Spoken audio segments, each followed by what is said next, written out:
ओम नमो शिवाय। सच्चे दरबार की जय जय माता की। मित्रों, मेरा नाम युधिष्ठिर है और मैं अपने जीवन विकास के लिए जो भगवान विष्णु के 24 अवतारों की कथा कर रहे हैं। इस कथा को करते हुए हम लोग जो है वो भगवान के श्री राम अवतार की कथा कर रहे हैं और इस राम अवतार की कथा के हम लोग अंतिम पड़ाव पर हैं। तो अगर अभी तक आपने हमें फॉलो नहीं किया तो कृपया फॉलो कर लीजिए, क्योंकि आगे आपको भगवान के कृष्ण अवतार सहित 24 अवतारों की कथा जो है वो यहीं पर आपको सुनने को मिलेगी। अगर आप भी ऐसा ही कुछ अच्छा विषय जानते हैं तो आप वो विषय हमारे साथ साझा कर सकते हैं। कमेंट बॉक्स में आप हमें टाइप करके बता सकते हैं और अपनी ऑडियो वीडियो भेज सकते हैं। तो आइए शुरू करते हैं हम आज की वीडियो को। भगवान राम के अवतार का अंतिम भाग। पीछे हमने पढ़ा था कि भगवान राम जो है लंका पर चढ़ाई करके रावण के ऊपर विजय प्राप्त कर लेते हैं और माता सीता को जो है वो लंका से छुड़ाने का जो कार्य भगवान राम करते हैं, उस कार्य के अंदर भगवान राम ने जो है वो लंका जो जीती थी, उस जीती हुई लंका को भी भगवान राम जो है वो रावण के भाई विभीषण के हाथ में दे देते हैं। इस तरह से दयालु श्री राम जो है वो 3 राज्यों को छोड़ने वाले एकमात्र जो है वो एक ऐसे व्यक्ति बन जाते हैं जिनके गुणों की वजह से उन्हें भगवान कहा जाता है। पहला तो उन्होंने सबसे पहले अपना राज्य छोड़ा अयोध्या, पिताजी के वचन को निभाते हुए, और वो जंगल के अंदर पहुंच गए। वहां पर दनकारण्य के जंगलों में उनकी मुलाकात सुग्रीव से होती है।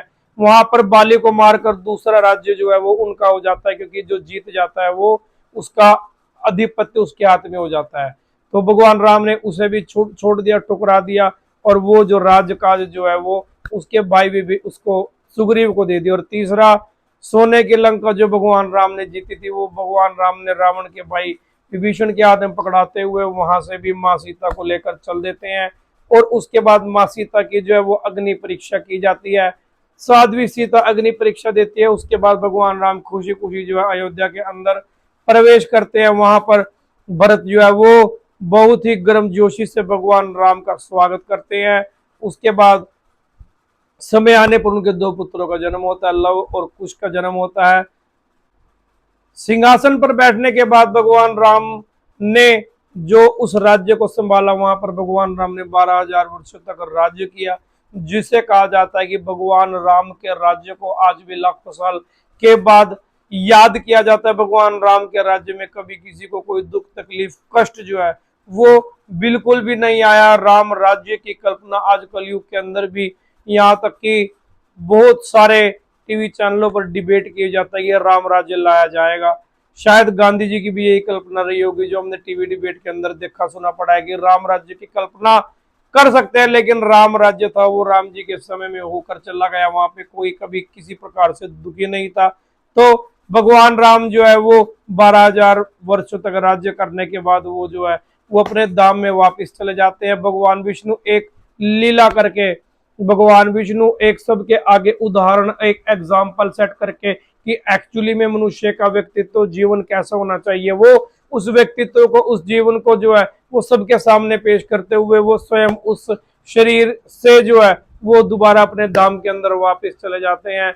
भगवान राम जो है वो सर्वशक्तिमान भगवान विष्णु ही थे, और वो जहां से आए थे वो वहीं पर चले जाते हैं।